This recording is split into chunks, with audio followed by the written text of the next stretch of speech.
If you tuned in to hear Jessica Pralle Trimner from Miltrim Farms talk about managing 30 robots under one roof on episode 118, you may recall her mention of Pauly Paul from Complete Management Consulting and the efficiency audit that helped their dairy regroup pens to spend less time on herd management tasks, reorganize and reduce labor to save money, and make this barn more efficient, profitable, and an even better place for both cows and people. Well, I caught up with Pauly after visiting Miltrim Farms, and I asked him to go into detail on this good to great story, as well as his key observations from working with a growing number of robotic dairies across the country. And that's what you get to hear today, right here on the Up-Level Dairy Podcast. This is the podcast for dairy farm owners, managers, and advisors who are committed to profitability, sustainability, and excellence.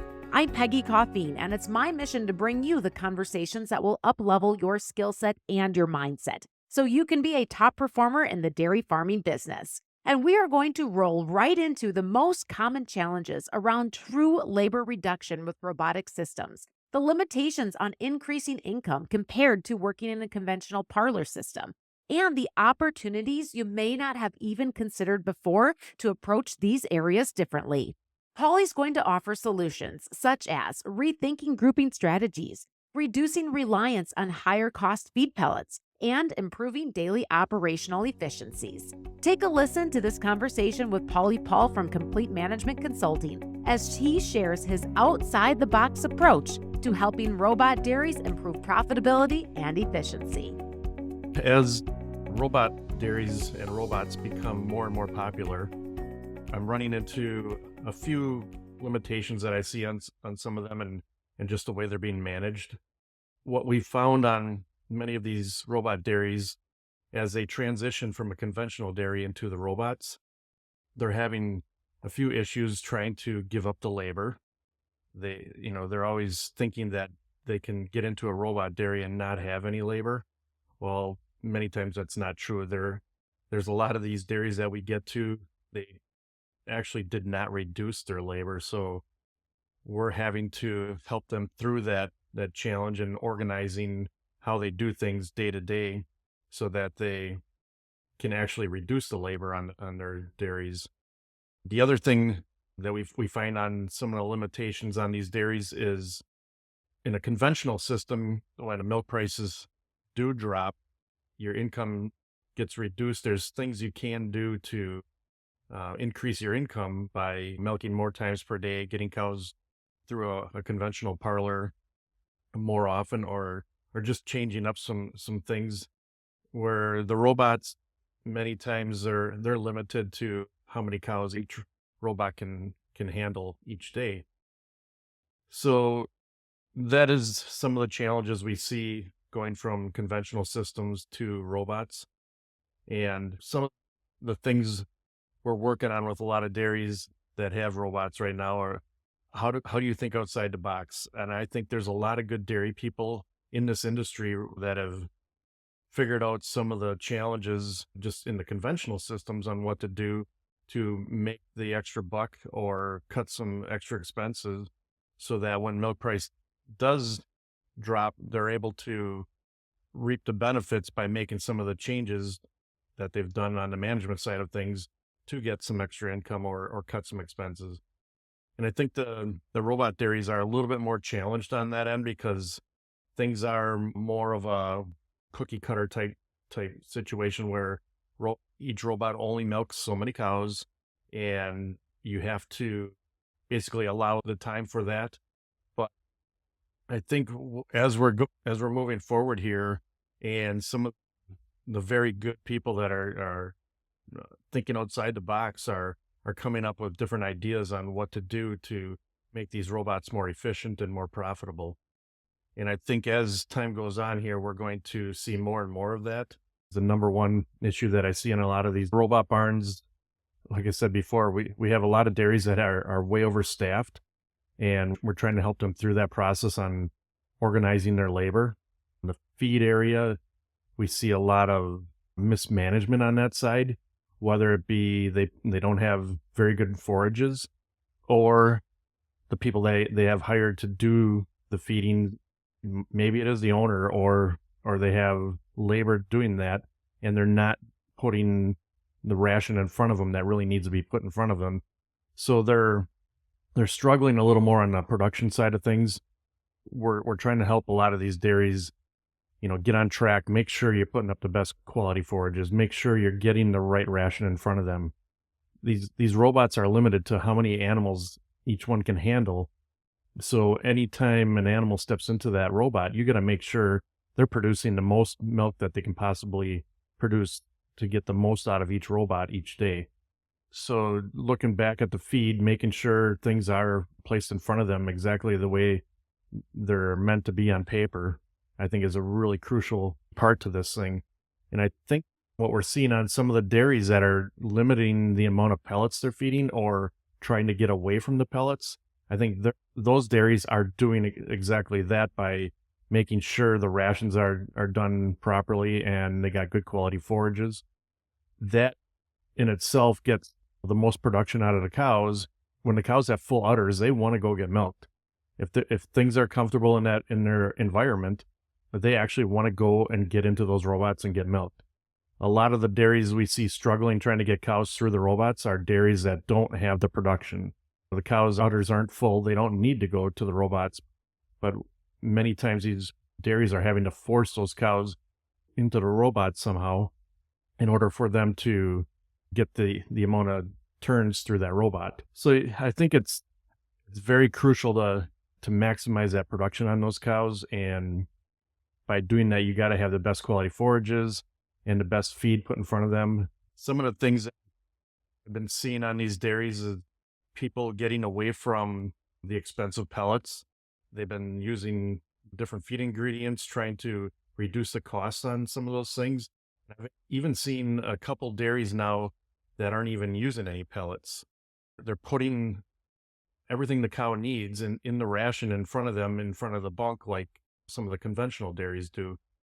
So I think as time keeps going on here, we're going to find out there's different ways to do what needs to be done to be profitable in these robot dairies. Other things we look at on the feed side of things, we found a lot of times these cows aren't able to either get enough feed intake in a 24-hour period, and we help show them how to get that feed intake increased a little bit more, which increased their milk production and got them a little more income.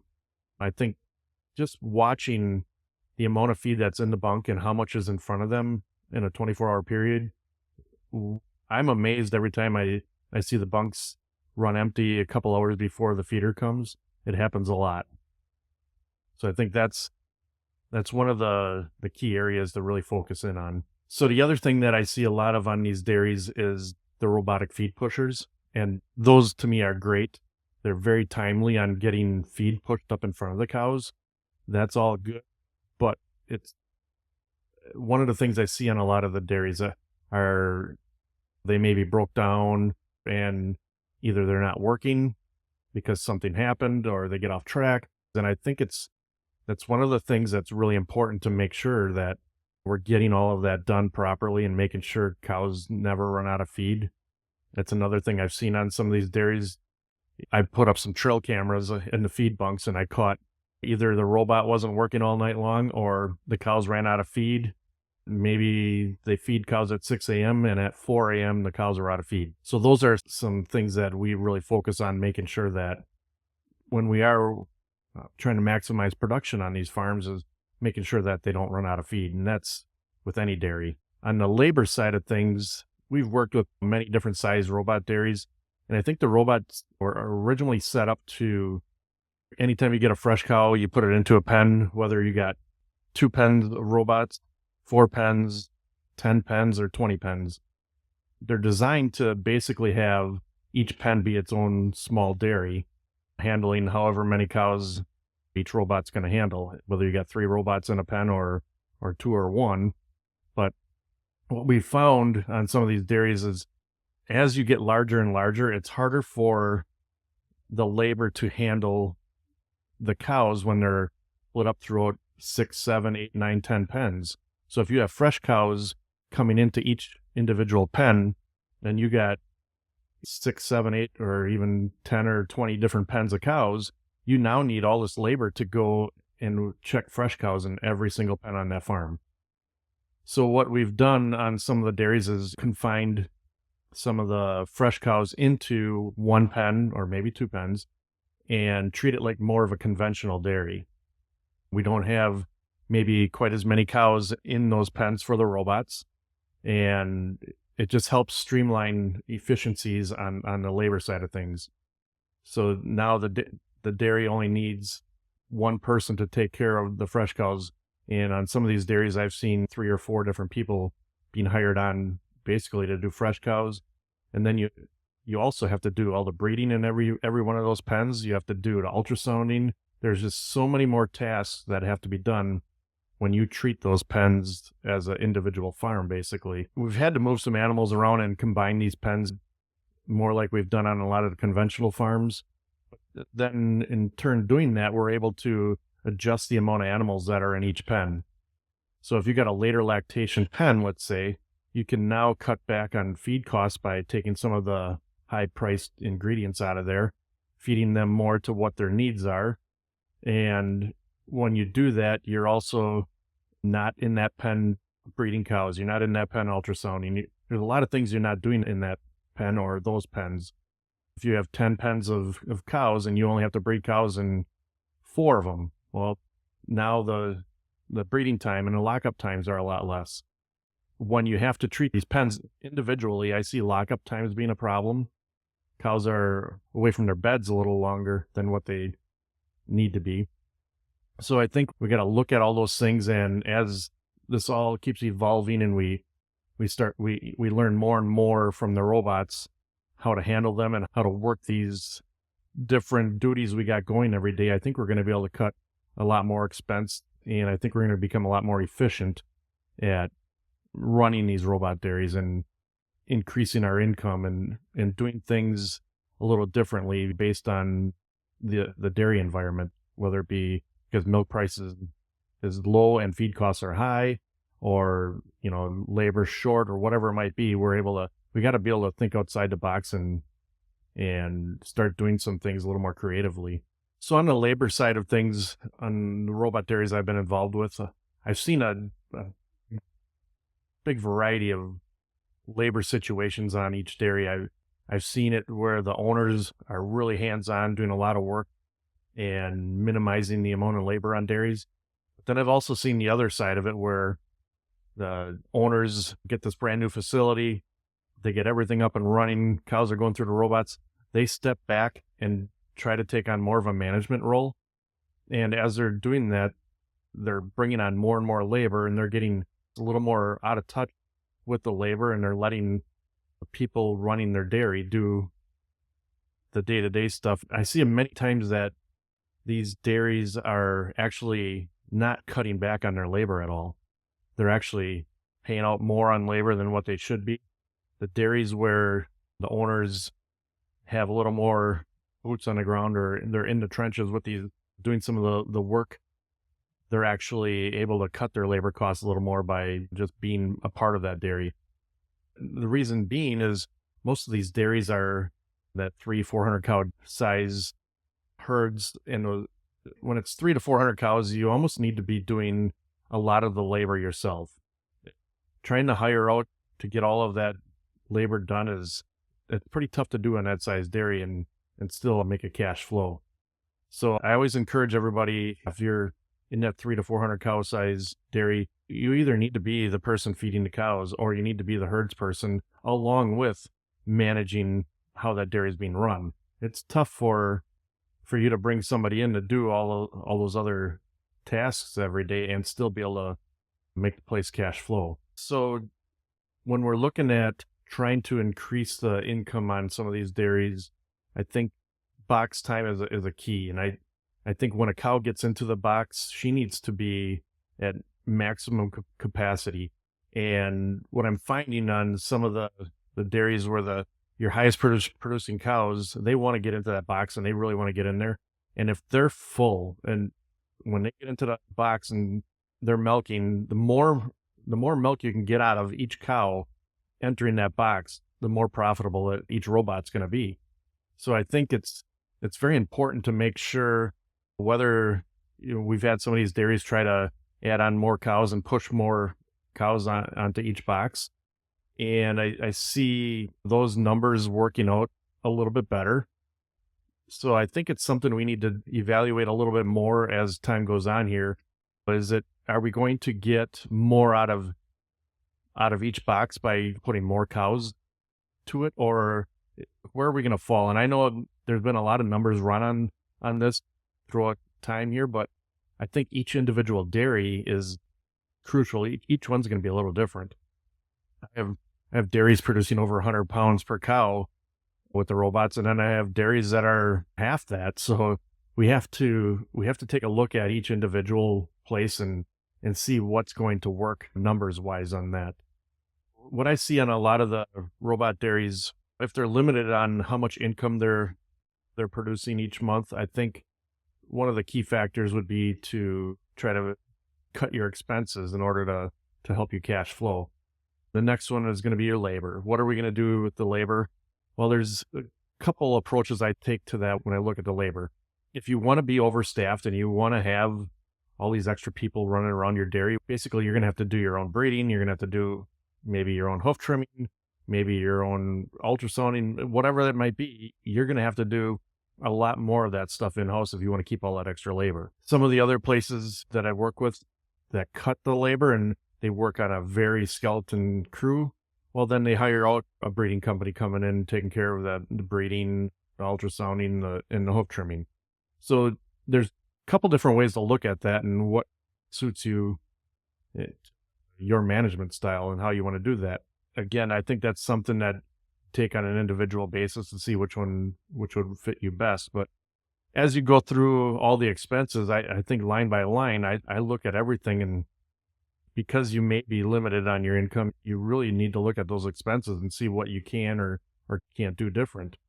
And I think sitting down with somebody else and getting a second set of eyes on that stuff, they can help you walk through that stuff. We do that many times by sitting down, looking at how the processes are going each day, how you're handling fresh cows, how you're handling the breeding or the shots, and how your feed program is going. We look at all that stuff and make sure that you're dialed in on everything so that you're not wasting you're not wasting time, you're not wasting your labor, you're not wasting money on certain expenses.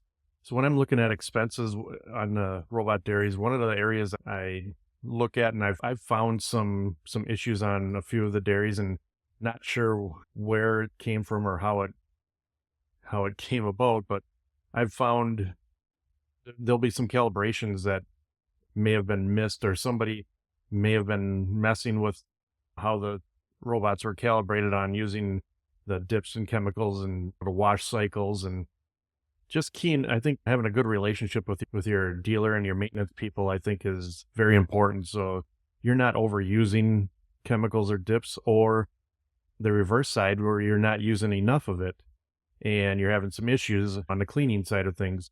I've seen both ends of it, and just because your robot's there and it's working, it's milking the cows, I think you really need to look at those things if you're having some issues. And if you're not having issues, you really need to look at it and make sure you're not overusing those things. It's just another expense I see basically getting thrown out the door, and people lose track of that. And I think it's something very important to look at. Some of the dairies we've worked with on trying to make their robots more efficient and getting more milk out of their cows, we've spent enough time on some of these dairies where we've looked at the amount of cows that they're milking, and maybe it's the treated cows or the fresh cows. It's the amount of milk that they're dumping and they're not actually getting into the robots. We've seen a lot of that happening. I just was on a dairy recently here where they estimated about 400 pounds of milk every milking, or so twice a day. They were taking that 400 pounds of milk and then feeding that to their calves or young stock. Well, after we looked into this, they only needed like a couple gallons of milk. They only had a few calves, but the employees were taking all this extra milk and using it, and most of it all went right down the drain. So we keyed in on that a little bit, found something there. I think it's really important for everybody to look outside the box a little bit and think of different ways to do things. Just because you put in the robot system doesn't mean everything's going to be a cookie cutter type deal. You need to think of different strategies on how to make more money off these robots and how to make them more efficient or be able to cut your expenses a little more. So it's just something you really need to key in on and look outside the box. You just heard from Pauly Paul with Complete Management Consulting. If you'd like to get in touch with Pauly, you can find the links and his contact information in our show notes. If you really enjoy and get something out of these conversations you hear right here on the Up-Level Dairy podcast, the best way to show a little appreciation for that would be to just take the 1 minute to head back to your listening platform, whether it's Apple, Spotify, or YouTube. Subscribe and follow to make sure that you don't miss an episode. And if you could leave a rating or review, those 5-star ratings go miles in helping us to reach more people with the work that we're doing. And taking a moment to write a review would be a fantastic way to just help others understand the value that you get from listening to Up-Level Dairy and the value that they could get too. This all goes to helping make this show possible and expanding the reach and the impact on you and others in the dairy industry. I'm Peggy Coffeen, and thank you for listening to this Up-Level Dairy podcast.